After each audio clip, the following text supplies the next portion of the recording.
tal? Yo soy Martalín y estamos aquí en Sana y Hermosa. El día de hoy tenemos un tema muy interesante porque vamos a hablar sobre el trastorno de déficit de atención e hiperactividad, que seguramente lo han visto con sus siglas, que son TDAH.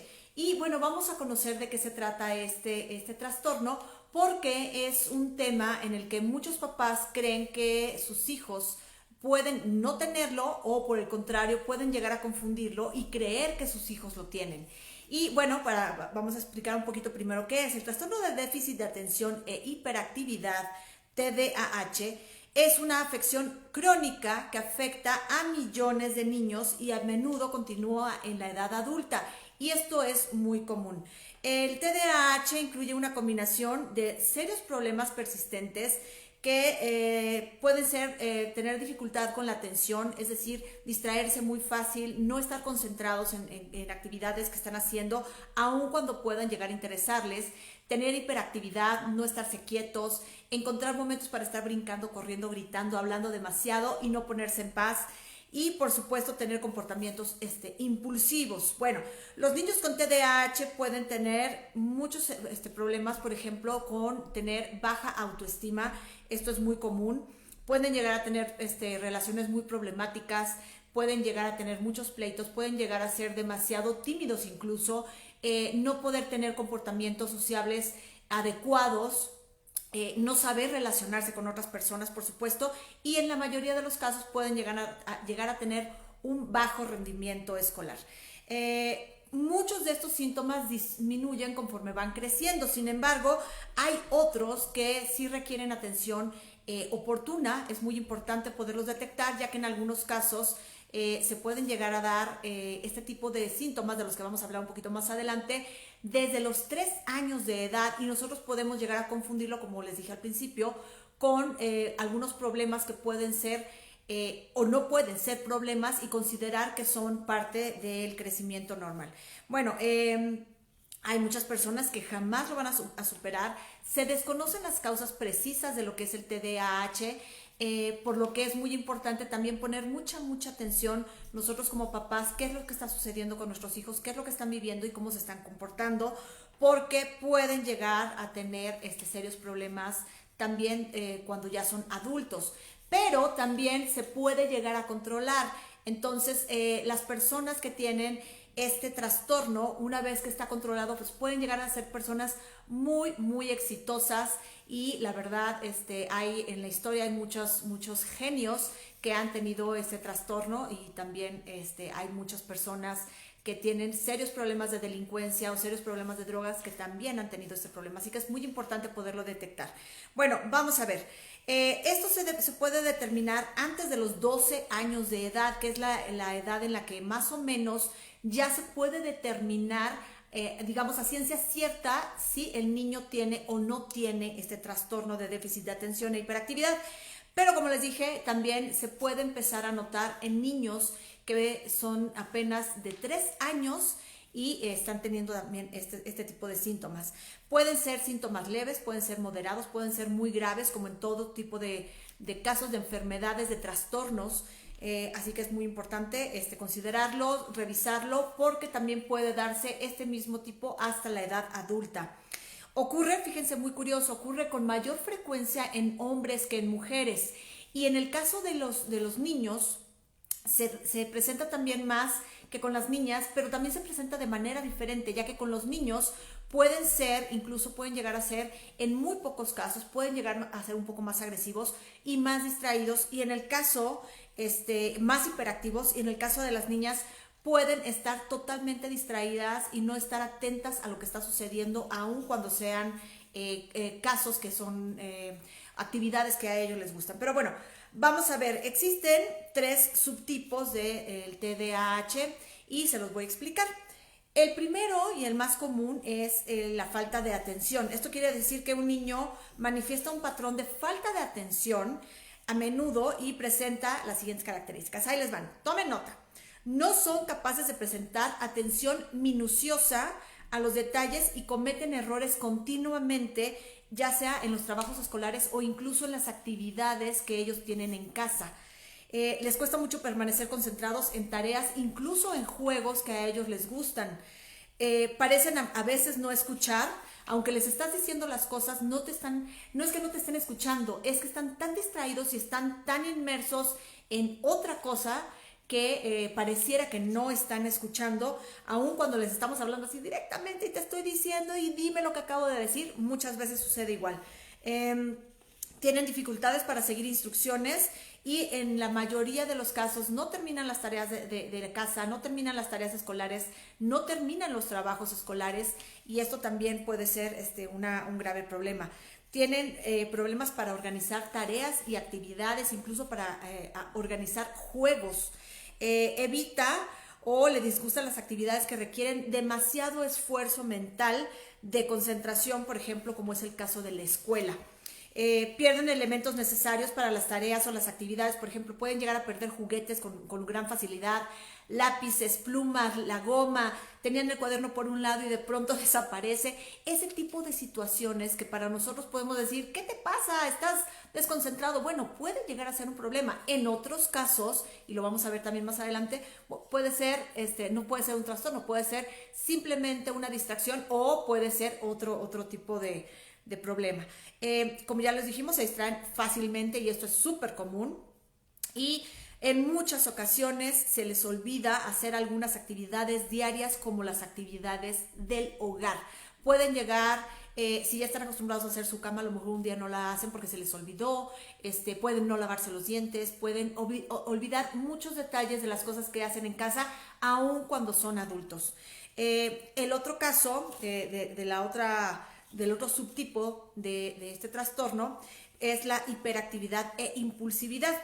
Es decir, un niño que manifiesta un patrón de síntomas de hiperactividad e impulsividad a menudo presenta las siguientes características. Tome nota también.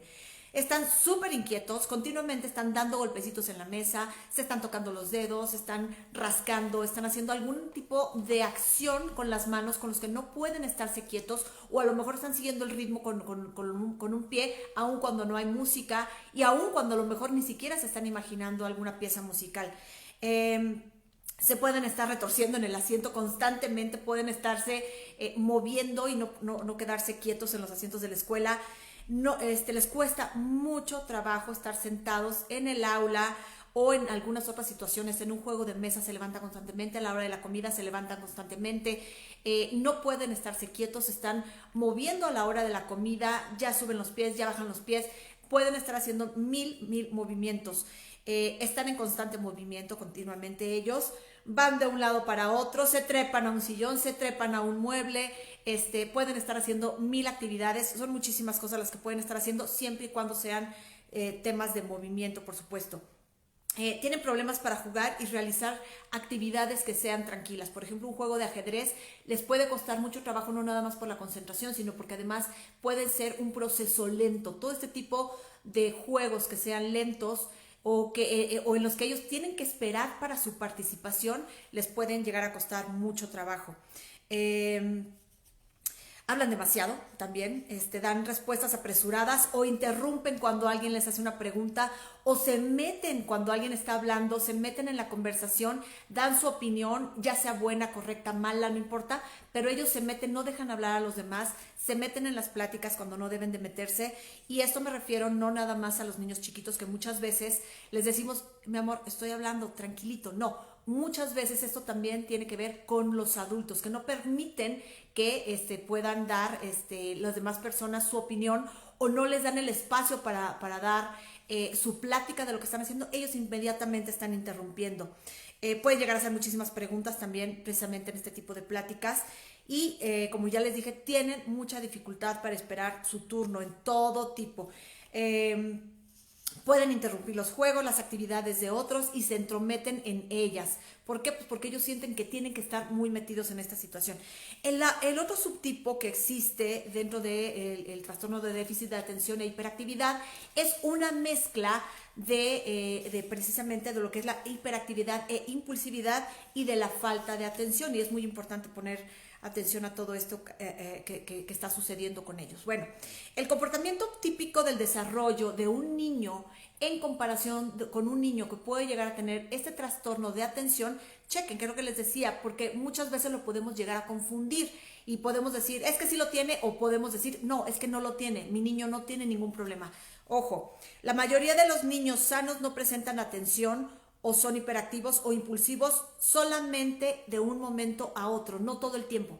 Podemos decir, ahorita está muy feliz, entonces lo expresa brincando, corriendo, gritando, subiéndose a los muebles. Eso no quiere decir que tenga el trastorno, ¿de acuerdo? Puede faltarle la atención, bueno, porque en ese momento algo sucedió que lo distrajo y no quiere decir que porque se haya distraído en ese momento justo tenga este trastorno. El periodo de atención a menudo depende del nivel del interés. Quiere decir, si un niño, digamos, llamémosle normal, que no tiene el trastorno, generalmente se interesa por actividades, está perfecto. Pero no, hay que entender que no siempre todas las actividades le van a interesar. Entonces, si a este niño no le interesa la actividad, es muy probable que esté distraído. Ojo, es a diferencia de los niños que tienen el trastorno de déficit de atención, que aun cuando les guste la actividad pueden llegar a distraerse.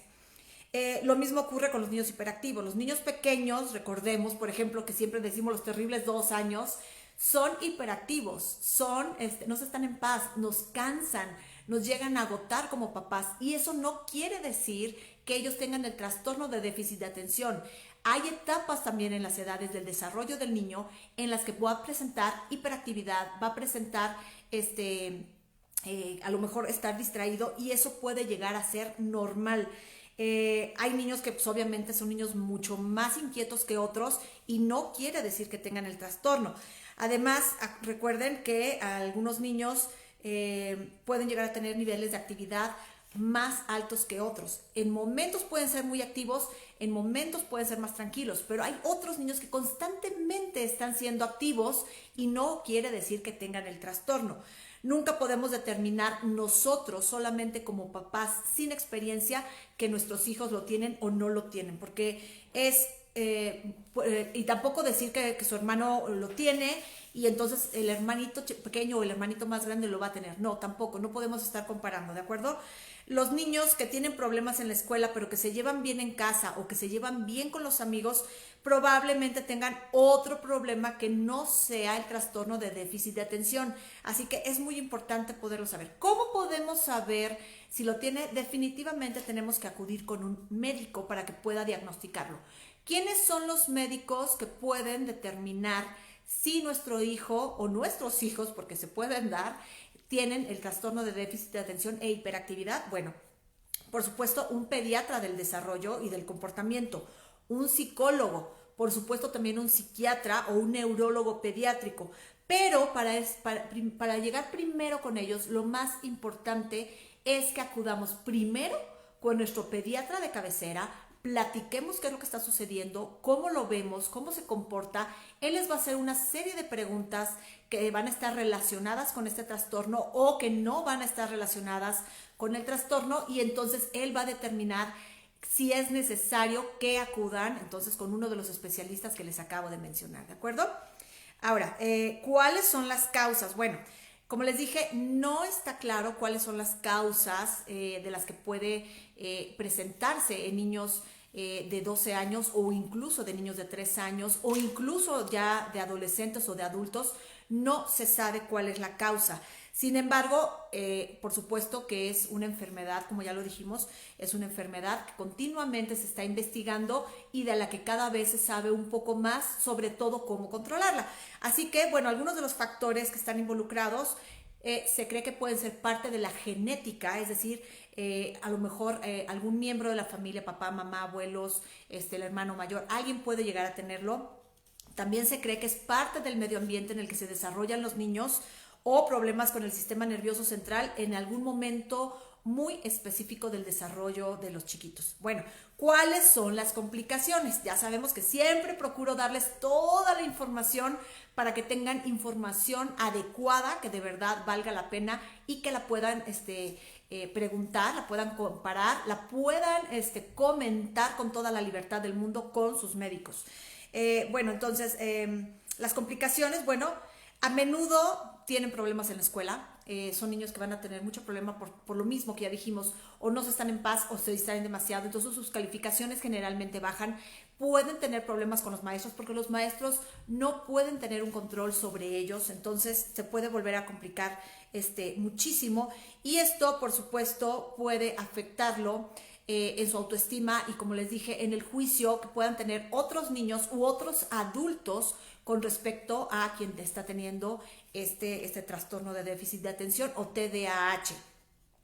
Tienden a tener más accidentes y más lesiones precisamente por estar tan distraídos, y pueden ser de todo tipo, desde leves hasta, por supuesto, algunas graves.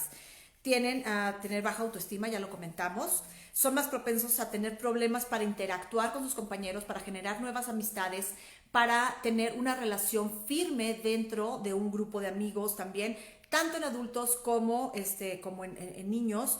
Y a veces ellos sienten que no son aceptados por ellos, y en muchas ocasiones los grupos de amigos o de compañeros pueden no aceptarlos del todo, precisamente porque no comprenden este tipo de enfermedad. Es muy importante que si nosotros conocemos a alguien que está teniendo estos síntomas, seamos empáticos y entendamos que a lo mejor, nosotros no lo podemos determinar, pero a lo mejor tiene este problema y a lo mejor esa persona necesita que le tengamos empatía y que le tengamos un poco más de paciencia para podernos relacionar con él. Otro tema muy importante es que están en mayor riesgo de abuso del alcohol y de las drogas o de conductas delictivas desde edad temprana, ya sea de niños, adolescentes, incluso en adultos, y pueden llegar a ser problemas obviamente muy, muy serios llegar a tener este tipo. Así como les dije al principio, en la historia del ser humano hay genios que se han diagnosticado con este trastorno de déficit de atención y que han dado cosas maravillosas al planeta, a la ciencia, pero también hay delincuentes muy graves que no supieron controlarlo. Entonces hay que también tomar en cuenta esto. Algunos temas de prevención que se cree que podrían ayudar. Recordemos que no hay una cura, recordemos que no se sabe cuál es la causa exacta. Sin embargo, dentro de los estudios que se han realizado, se cree que puede haber algo de prevención, y por ejemplo, durante el embarazo es muy, muy importante evitar fumar, evitar el tabaco, evitar, por supuesto, el alcohol, evitar las drogas de todo tipo, evitar la automedicación, evitar, por supuesto, aunque sean drogas recreativas, evitarlas también en todo caso, y tratar de tener un embarazo lo más sano posible, precisamente para evitar que nuestros hijos tengan no nada más este trastorno, sino cualquier tipo de enfermedad crónica, trastornos, malformaciones, lo que sea. Es muy importante que nosotros desde antes del embarazo, nosotros estemos previniendo, cuando empezamos a planear un embarazo, tengamos la prevención de evitarle a nuestros hijos todo este tipo de problemas, para que ellos puedan tener un buen desarrollo y por supuesto sean unos adultos sanos y por supuesto exitosos. Proteger a nuestros hijos de la exposición de contaminantes y toxinas, de preferencia que no vivir cerca a lo mejor de una fábrica, hacer todo lo posible porque no exista, que no vivan cerca de a lo mejor donde hay contaminantes en agua, donde hay desechos tóxicos. Eso sería genial. Y por supuesto ya a niveles más pequeños, evitar que estén los niños donde hay gente que está fumando, donde se está drogando, porque también por supuesto todo esto puede llegar a afectarlos. Todo lo que tiene que ver con las pinturas, con el plomo, esto puede llegar a afectar a nuestros hijos. Y por supuesto se cree también que el uso limitado de pantallas, llámese celulares, llámese tabletas, videojuegos, computadoras, televisión, todo esto también puede ayudar a evitar que ellos estén totalmente distraídos. Recordemos que la luz azul que generan estos dispositivos, los monitores, nos llegan a afectar incluso en el sueño, que lo hemos platicado en otras ocasiones. Entonces pueden llegar estos a afectar, por supuesto, en el desarrollo de este trastorno. tenemos que evitarlo tanto en niños como en adultos, no nada más para este trastorno, para muchísimos problemas, como les acabo de mencionar, tener un buen descanso, tener un sueño adecuado, un sueño reparador, en no tener el estrés de estar pensando continuamente en monitores, tabletas, trabajo, etcétera, todo que tenga que ver por medio de monitores. Entonces, no está comprobado en el trastorno de déficit de atención. Sin embargo, dentro de algunos estudios se cree que puede ser una forma de evitar esto. Y bueno, también parte de lo que la empresa IFA Celtics Laboratorio nos dio de información es que la falta de atención del TDAH, es decir, del trastorno de déficit de atención, puede desencadenar otras enfermedades mentales en la edad adulta. Y es que el pasado 13 de julio se conmemoró, como cada año, el día del déficit de atención, del trastorno de déficit de atención e hiperactividad. Y determinaron que de adultos pueden llegar a tenerse depresiones, ansiedades, abuso de sustancias tóxicas, como ya lo habíamos mencionado, conductas desafiantes, incluso trastornos del sueño y conductas alimentarias como son la anorexia y la bulimia, y todo esto por no tratar el déficit de atención cuando fue el momento adecuado. Ahora, existen algunos mitos sobre el TDAH, y esto el doctor Eduardo Barragán Pérez, que es el jefe del Departamento de Neurología Pediátrica en el Hospital Infantil de México, Federico Gómez, refiere que aún existen diversos mitos sobre el TDAH, como es la incredulidad, porque hasta un 8.3% de los padres consideran que es una dificultad de crianza y no una enfermedad. Ellos pueden creer que es una falta de atención de los papás para atender a los hijos, pueden creer que los estamos maleducando, pueden creer que son malcriados y no pueden estar considerando que esos síntomas, estas formas de comportarse o de comunicarse pueden llegar a ser una enfermedad. Por otro lado, el doctor Juan Carlos García Beristain, que él es médico cirujano con especialidad en pediatría y subespecialidad en neurología pediátrica, explicó la prevalencia a nivel mundial se registra en un 5% de la niñez a nivel mundial, como les digo, y un 2.5% en la edad adulta. Y aún así podemos seguir creyendo que no hay adultos que tienen este trastorno. Hay adultos a los que se les detecta a lo mejor en el límite de la adolescencia y ser adultos a los 18 años, a los 25 años. Sí se puede determinar y sí se puede encontrar una forma de apoyar para que puedan evitar este tipo de situaciones. Ahora, otro de los mitos es creer que el tratamiento que se les da, que generalmente es farmacológico, en muchos de los casos, no en todos, puede llegar a producir dependencia o letargo en los niños. Y bueno, ya hay algunos medicamentos que se han estado tratando de manera exitosa que efectivamente no causan ni letargo ni causan adicción a este medicamento, que es, por ejemplo, el uso de terapias con el metilfenidato, que es seguro a largo plazo y es muy recomendado por los médicos. Ustedes no pueden automedicar a sus hijos con esto, recuérdenlo.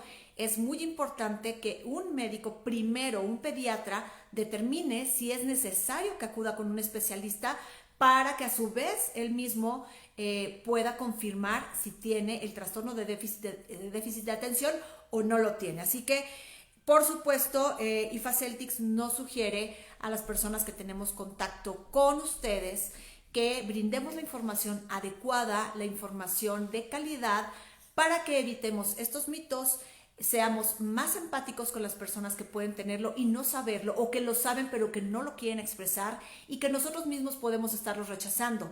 Platicar con nuestros hijos y ver qué es lo que piensan, qué es lo que sienten, y ver de qué forma se les puede dar un tratamiento, ya sea farmacológico o de algún tratamiento psicológico. Recuerden también, que ya se los dije al principio, bueno, más o menos como a la mitad del video, que no todo lo que tenga que ver con hiperactividad y con falta de atención tiene que ver con el trastorno de déficit de atención e hiperactividad. No, hay muchos niños sanos que simplemente son así. Se les hacen los estudios y se determina que así son, y en muchas ocasiones, poco a poco, van a ir disminuyendo estos síntomas. Hay que entender también que los niños pueden llegar a ser felices y es su derecho y está en nosotros hacerlos felices. Así que si los vemos brincando, corriendo, gritando, saltando de un sillón a otro, de un mueble a otro, tirándose en el piso, rodándose en el piso, no tiene que ser algo anormal. Por el contrario, es algo que debemos nosotros de apoyarlos y hacerlos felices. Pero también hay que apoyarlos para saber si tienen algún problema.